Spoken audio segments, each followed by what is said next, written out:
నువ్వు కూడా వచ్చేసి రామోజీరావు గారు అంటేనే నాకు నా ప్రకారం ఒక అక్షరాకాశం, ఒక స్ఫూర్తి శిఖరం, విలువల జలపాతం. పైనుండి ఆ విలువలు ప్రవహిస్తూ ఉంటాయి.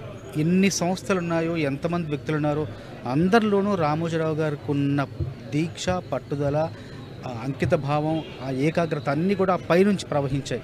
ఆ లక్షణాలు, ఆ గుణాలన్నీ కూడా రామోజీరావు గారి నుంచి అన్ని సంస్థలోని అంతమంది ఉద్యోగులకు ప్రవహించాయి. అట్లాగే ఎన్ని వ్యాపారాలు చేసినా మానవీయ కోణం మాత్రం మరవలేదు, వదలలేదు.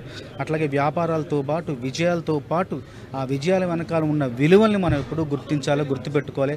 అవే మనందరికీ ఆదర్శం. రామోజీ గారి కార్యక్రమాల్లో ఒక కార్యక్రమంలో నేను భాగస్తున్నందుకు ఎంతో గర్వపడుతుంటాను. ఆయన చూపించిన దారిలో ఆయన ఆదర్శంగా తీసుకొని, ఆయన స్ఫూర్తిగా ప్రేరణగా తీసుకొని మరెంతో మంది ముందుకెళ్ళాలని, ఆయన తెలుగు భాష ఆత్మవిశ్వాసానికి ప్రతీక అని, ఆత్మవిశ్వాస పతాకాన్ని ప్రపంచవ్యాప్తంగా ఎగరేసిన గొప్ప ధీరుడని చెప్పేసి మనస్ఫూర్తిగా తెలియచేసుకుంటూ, ఆయన సంస్థలో ఒక భాగస్తుని, ఒక భాగస్వామిని అయినందుకు ఎంతో గర్వపడుతున్నాను. ఆయన చూపించిన దారిలో ఆయన విలువలను ఒక కిరీటంలా భావిస్తూ, కిరీటంలా ధరిస్తూ నేను ముందుకెళ్తానని మనస్ఫూర్తిగా వినవి